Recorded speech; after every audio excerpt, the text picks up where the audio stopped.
Welcome to the Pixl Marketing Show, the podcast for real estate media pros who want to go from random acts of marketing to remarkable results.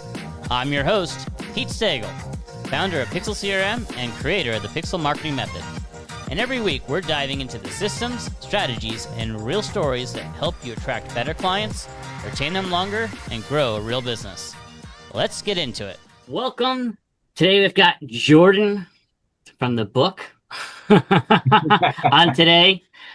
Jordan was one of our very first users, and we were in some mastermind groups together, and that's just how we met. And so let's jump in and give a little bit of background on you, your business, and we'll go from there. Yeah, definitely. Thanks for having me, Pete. As far as background goes, I am in year 5 of my business. So like a lot of people, I kind of started this during COVID in 2020 as a solo shooter, and I've thankfully been able to scale up over the past 5 years to now have 5 photographers shooting for me and then 2 admins on my team helping me with all the back end stuff. And we're now doing, 50 plus shoots a week. We'll probably break 2,200 shoots total for the year. So we've come a long ways, and it's been a lot of fun, and definitely a big journey from 2020 to 2025. Yeah, absolutely. That is a tremendous achievement there, and probably what a lot of people who are looking to grow their teams aspire to. So when you started, you started this as a solo shooter, or did you start it with some buddies or something?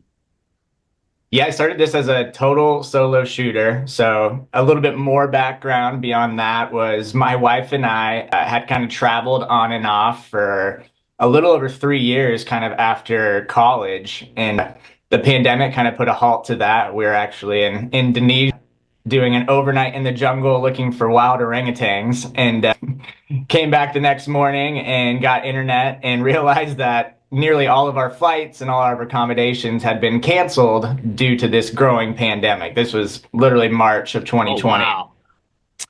And so, yeah, that kind of put a hard stop to this whole, traveling on a dial. And we came back to the States to seek shelter. I'm from Kansas City, so we got an Airbnb here for about 30 days trying to figure out what to do. And over that time traveling, I had got really into photography and film. So I had, a Mavic Pro with me in my backpack. I had a GoPro. I didn't even have a real camera for most of that time. But I was kind of picking up these skills and kind of obsessively learning about them on YouTube. And so once we got home back to this Airbnb during COVID, I kind of asked myself, what do I want to do for a career now that I'm probably going to be forced to at least settle down for a little bit and, make some money and pay some bills and, have an apartment where I need to pay the rent for. And real estate had always been kind of a niche in my mind, the stuff I wanted to do. I was, I'm interested in architecture. I'm interested in homes. I'm interested in driving around my city and seeing all the cool places. And, like many people, kind of found a webinar that kind of drew me into the real estate niche, and kind of fell in love with it. And yeah, since then, there's kind of no turning back there. But yeah, back to the initial question, I was started completely solo, but because of that love for travel, the whole idea from day one was kind of, let's get this business, fingers crossed, to a place where I can kind of scale myself out and I can kind of get back to that lifestyle of traveling abroad for, multiple months at a time, and not be totally worried and, self-conscious about what's going to happen to the business, which was always a worry in the back of my mind. But thankfully, I was able to do kind of the right thing day in, day out and get to this point where I can travel like that again with my wife, which has been, really awesome. Yeah, that's awesome. When I first met you, they said it was through one of the mastermind groups, and you were traveling a little bit, and then one of the meetings, you just yeah, I'll see you guys in like 3 months. Like, wait, what? What are you doing? You just up and left, and it was crazy because a lot of people want to do that. They start their business because travel is definitely, one of them. Yeah, I love to travel. I'm traveling, a lot as well. And so it's really kind of cool to see how that progressed and how you're able to make the business work for you rather than, what a lot of people find is that they get stuck in the business. How did you set yourself up so that you could be gone for months at a time and still have a business running? And I know that I know we've talked a lot, and I know that it was stressful at sometimes, but how did you do that, and how did you make that leap of obviously you already had the history of it, but being able to trust somebody else with your business and say, "Peace, I'm out. See you when I get back." Yeah, no, that's a great question. And yeah, I think most of it comes down to one, finding the right people to bring into your business that you can trust, and then two, putting in the right systems that make it possible for those people to operate your business without having to have all of the know-how that you have as the owner. You know, no one's going to have the same passion or the same knowledge about your business that you do, but giving them those systems to operate within the guidelines that you give them is tremendously helpful for people to have the confidence to be like, okay, like, you know, I'm not only doing my job and making money, but I'm also, you know, helping, you know, this business owner or my boss or in a lot of cases, my friend Jordan, you know, help build this business and keep it going. And so, yeah, I think finding the right people that you trust and putting in the right systems in place are definitely crucial to getting yourself to a place where you can take off and you can say, peace out. You know, I'm out of the country for the next 3 months. You know, I'm still, you know, working in the background, helping out with some of the more complex things. But for the most part, you know, day to day, I'm totally out of the business. And that, yeah, provides a lot of freedom for me to, you know, go to Europe, go do a hike all day and come back and check in, just make sure there's no fires that need to be put out or just answer any questions or provide any guidance or management that's necessary. Yeah, and that's a big distinction too. Is that you're traveling, but you're still just checking in and making sure things are Mhm. running. I remember with you one of your first back trips back out, and it was like you seemed like you were working all night and then hiking all day. Yeah. In the beginning, what was it really that stressful, or did you just pull on from your history of traveling and say, if there's a fire, it'll blow up, and we'll see what happens then. Yeah, so I think what I was pleasantly surprised to find was that the most stress I had was always leading up to that trip.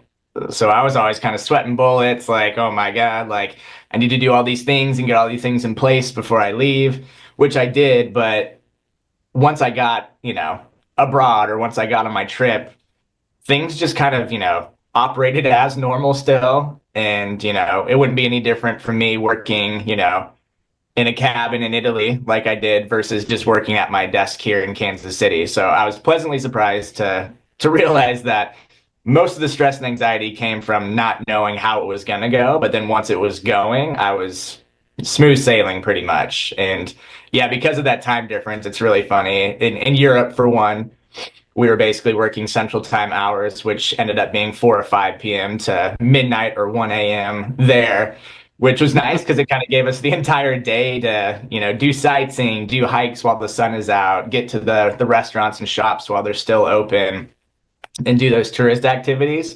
And then we would kind of just go back to the Airbnb or hotel and then, you know, quote unquote, clock in and then just monitor client communications, provide any help to our VA or provide any support to our photographers as needed. And it was actually a pretty congruous schedule, I would say, in terms of allowing us to have the best of both worlds versus, you know, maybe working all day and then only being able to go out and tourist during the evening, which, you know, would eliminate some of the options that we wanted to do, specifically for hiking and doing some more of the outdoorsy stuff.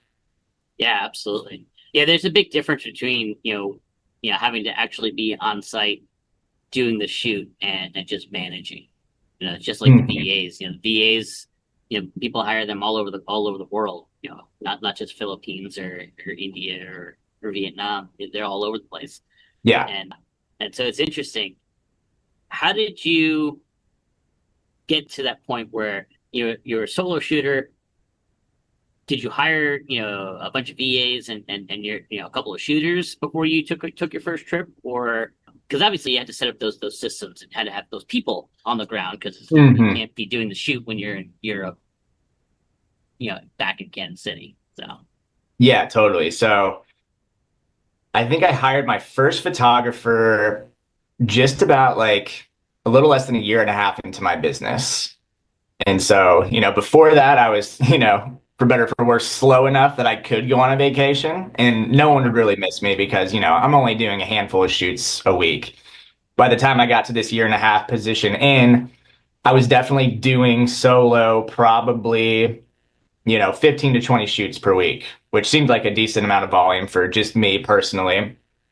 And then I wanted to take a week off and do a vacation where, I didn't have to worry about my clients leaving because I wasn't available to them at a moment's notice, which is, I think, a fear that we probably all share in this industry. And it is real, but I think you learned essentially that, people understand that you need to take vacations. But my mindset at the time was I didn't want to risk that. So I'm going to train someone, and then I'm going to go on that vacation. So I had one photographer by the time I took my first like real week off.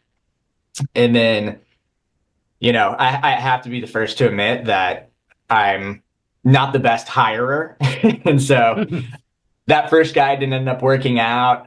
My second and third hire, they're actually still with me today and they're total rock stars. And so really glad I, hit the nail on the head there with those guys. And yeah, so for the next year, basically, I got married and my wife and I set a goal to do a 3-month honeymoon. And so we went to New Zealand, Philippines, Australia, and yeah, we were kind of way out on the other side of the world. And so I knew I needed to have a little bit, I was 2 years into the business now. I had way more volume than I did in year zero and year one. And I knew I needed to have a good team behind me that could handle that volume and, that could handle it well with minimal support from me on my end being that far, removed. And so, yeah, thankfully found those people that were, the perfect fit for my team. And thankfully they're still with me today. And yeah, that was kind of that progression. And then, year over year, the business has grown. So I've needed to hire more. Some of them have worked out, some of them have not. But I've got a really good group of 5 right now that I'm super excited about. Yeah, that's awesome. How did you go about training them? Did you put a structured process in place, or you just, tossing them out and said, hey, go capture photos and video of this place and we'll see what happens? Yeah, no, it was more structured than that. Obviously your business is your baby. You want to be, extremely hands-on, especially with those first few hires. And so we did kind of have a program where it was a lot of one-on-one stuff, maybe going to find a model home or an Airbnb that you knew would be vacant and, have no time constraints, no pressure, and kind of go over, all the skills that we do from photos to floor plan to drone to video to 3D tours and kind of getting some nice one-on-one low pressure trainings done. And so I've kind of refined this system now that I've hired, in total probably 10 or more photographers and train them. And I've got it way more dialed in, thankfully, now than I did with 3 or 4 days of 3 or 4 hour a piece trainings, doing just one-on-one, me and that photographer, going over, everything from what we offer on our order page to how we provide each of those services to our client, how much they cost, doing the, very technical training work about, the 3 brackets or, shutter speed for video, etc. And then diving in pretty deep into the customer experience portion of that as well, and how we need to hold ourselves on site, how we greet and introduce ourselves to clients, how we help prep the home with, as needed. And then after we do that, it's just a lot of shadowing. So, I'm like, hey, watch me do this shoot. And then the next shoot, you're going to do it. And I'm going to check the back of your camera, see how we're looking on angles, see, making sure our walkthrough video is smooth and not shaky. And then now for the first time, I entrusted those 2 photographers that I mentioned earlier who have been with me for a while. And I was actually going on another trip kind of during this, 4-week training program I have outlined. And I was going to be gone for basically the last 2 weeks of it. And so it was kind of scary again for me making this progress. Like, okay, like I don't want this guy to be flailing around and uncertain about what he's doing.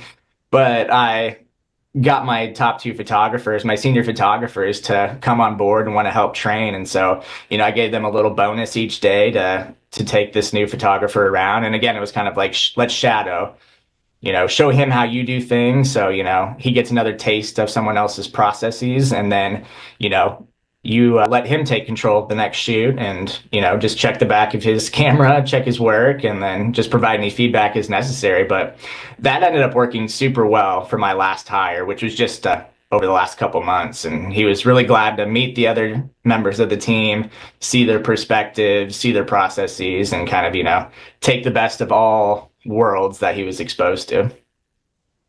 That's awesome. And so what other systems and stuff have you put in place? I know obviously, you're one of our first users on PixlCRM, but what brought you into to say, ooh, I want that? Because you were really excited when I told you I was gonna open this up to other people. You're like, yep, I'm in. Yeah. No, yeah, I remember that mastermind call that we had, and I was like, "You're doing what now? That sounds like exactly something that I want." And yeah, at that point in business, like I've been a Pixel user for I think 3 years now, right? Or at least Just about, almost. yeah. So I think I was patient zero, which I'm very proud of. Yes, your account is very messy.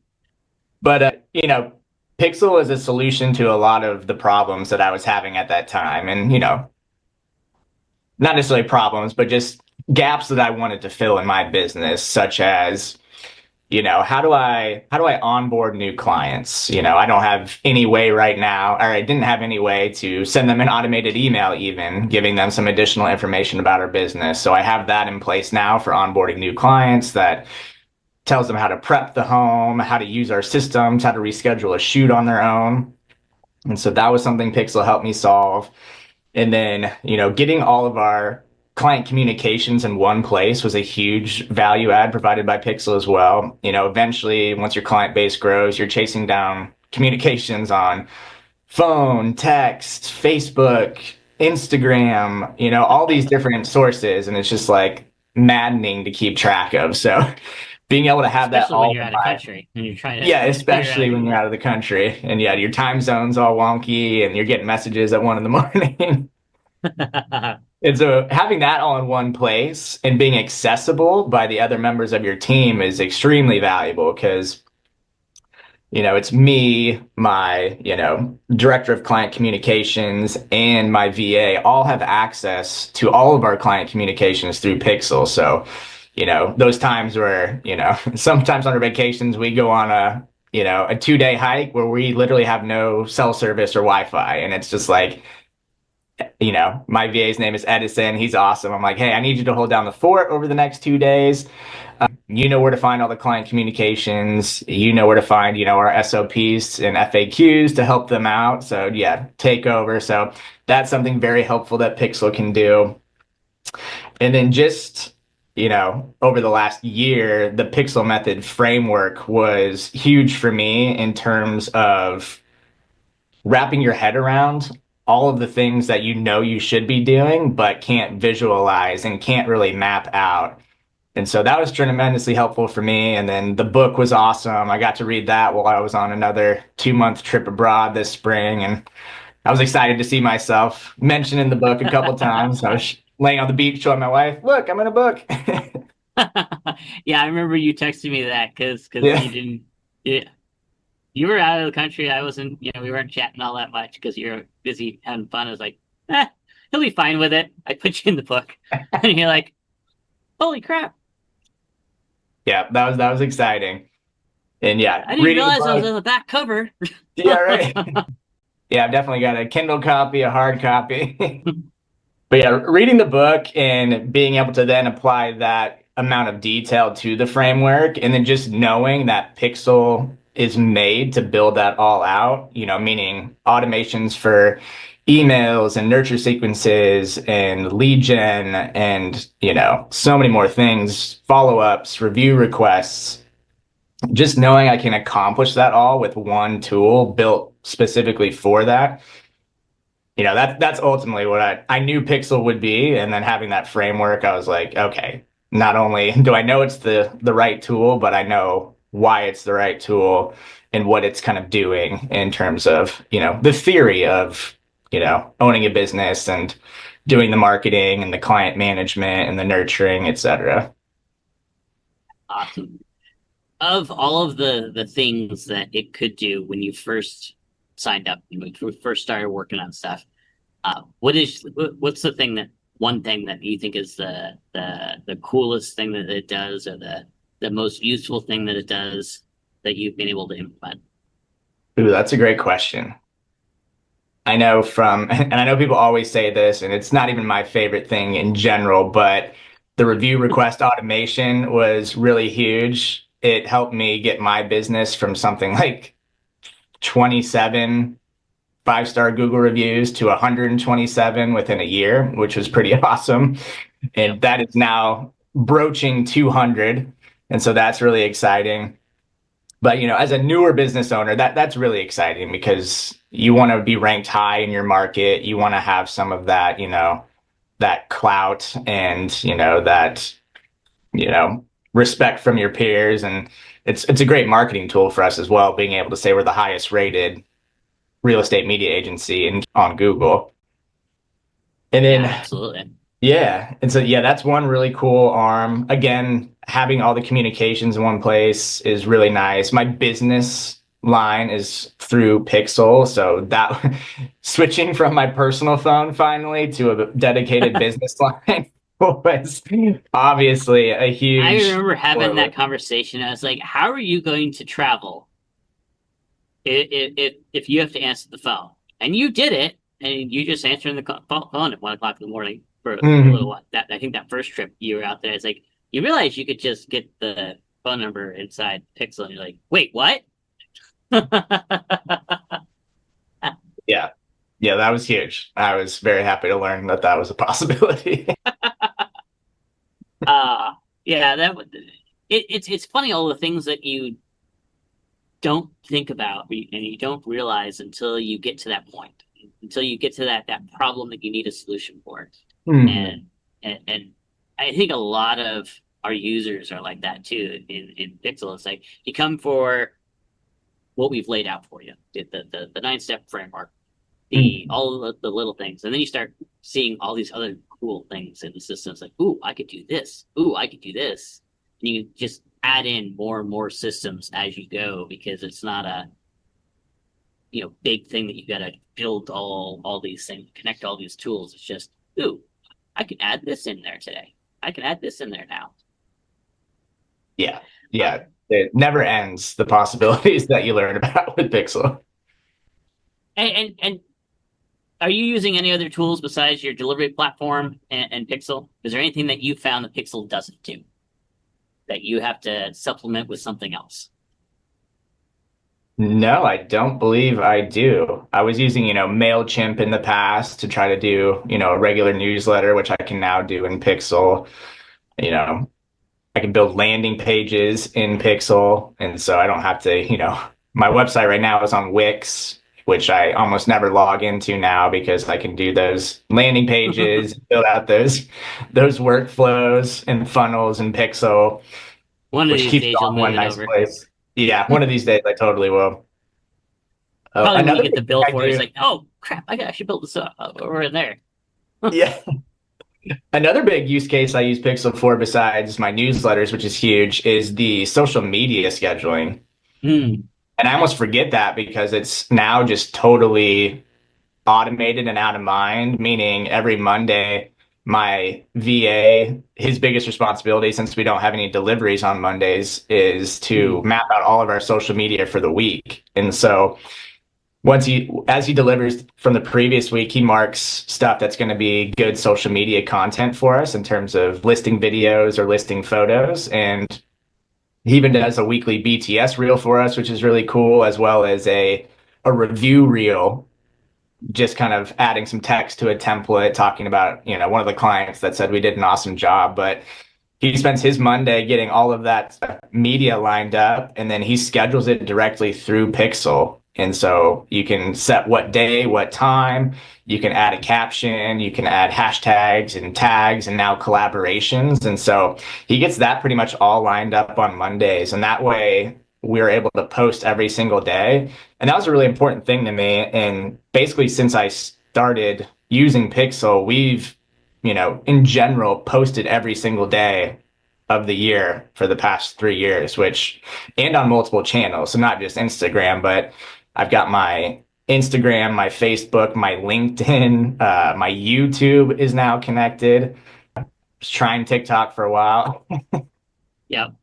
But yeah, so we're posting once every day, but across, 5 or more channels, which is a huge amount of reach in terms of staying top of mind with our clients. You do all that and look, you forget about it because you haven't even been posting. You just have a Yeah, system in place that just does it for you. That's awesome. exactly. Yeah, it didn't even That's cross my awesome. mind, but I was like, oh yeah, we do this like literally every single week, but I don't ever see it or touch it. It just happens, which is really, really nice. It used to take me like That an hour trying to figure out what I'm going to post and get it posted and get it captioned. And then that's not a great use of your time as the business owner. yeah. Well, especially when you want to just be working on the business rather than in the business, because that's a big distinction, especially when you get to the point where you want to have the freedom to travel. Your last vacation, how much work did you do? So I just got back from a week in the Smokies/New York City, and personally, I did almost zero work. That is awesome. I, Yeah. I that that's the type of stuff that I like to do. I know some people, that they want to be out, shooting and they feel productive. They like that. But I build businesses for that level of freedom right there. Being able to be wherever you want to be, and if you don't want to work, you don't have to. And your business still chugs along and grows even. Yeah, Uh, exactly. so we're coming up to the end of this episode. Is there anything that you want to tell somebody about your story or about Pixl or anything that we haven't touched on? Yeah, maybe just kind of put a general idea out there that, I don't think I'm unique and that my goal was to obtain this amount of freedom and obtain it very quickly through my business. And, there's a lot of scary steps and moments throughout that whole process. Like, okay, do I want to hire somebody and do I want to manage them? And can I trust them to keep quality up? That was a big hurdle and I was really scared to do it. And I did it and my business is now better for it. And then same with hiring a VA, like, oh, can I trust someone to talk to my clients and, put all the packaging and delivering together each morning. And then that was scary, but I did it and my business is now better. The traveling thing goes, which has been a major theme and of this podcast. And, just a general major goal in my life and my wife's life is to be able to do that. And I was scared to death to leave my business for even a week the first time and then did it. And, my business was fine. My business grew. And then leaving for 3 months, I was honestly terrified. And so I did it and the business chugged along. It even grew while I was gone. And so I probably just want to say there's a lot of scary steps that come with progress and building your business.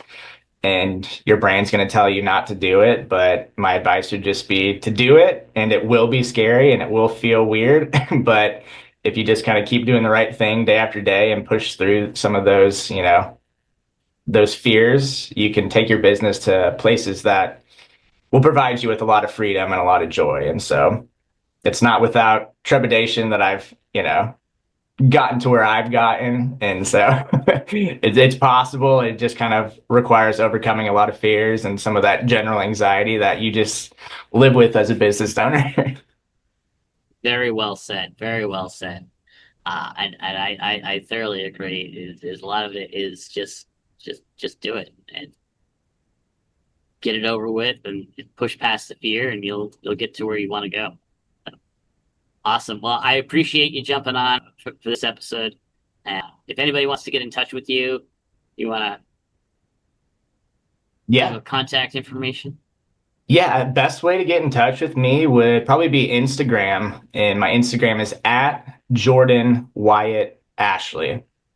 And so that's where I'm keeping Awesome. touch with all my other real estate photographer friends across the country. That's where I'm seeing their work. That's where I'm getting inspired.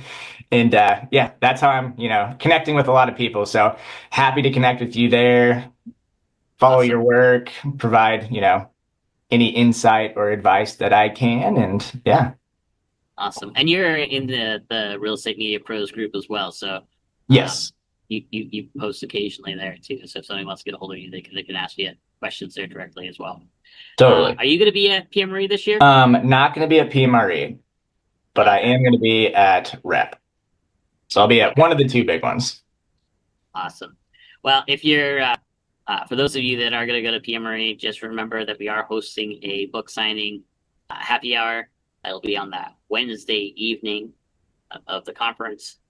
Go to PixlCRM RSVP so we know how many people are coming and to let you know where it is going to be.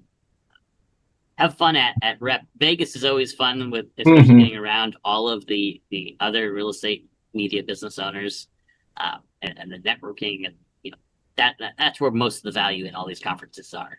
It's just connecting with other people doing the same thing that you're doing. So yeah, if you're going to Rep, hit up Jordan and say hi and see where he's off to next. So awesome. Well, thanks again, and we'll see you in the next episode. Yeah, thanks a lot for having me, Pete.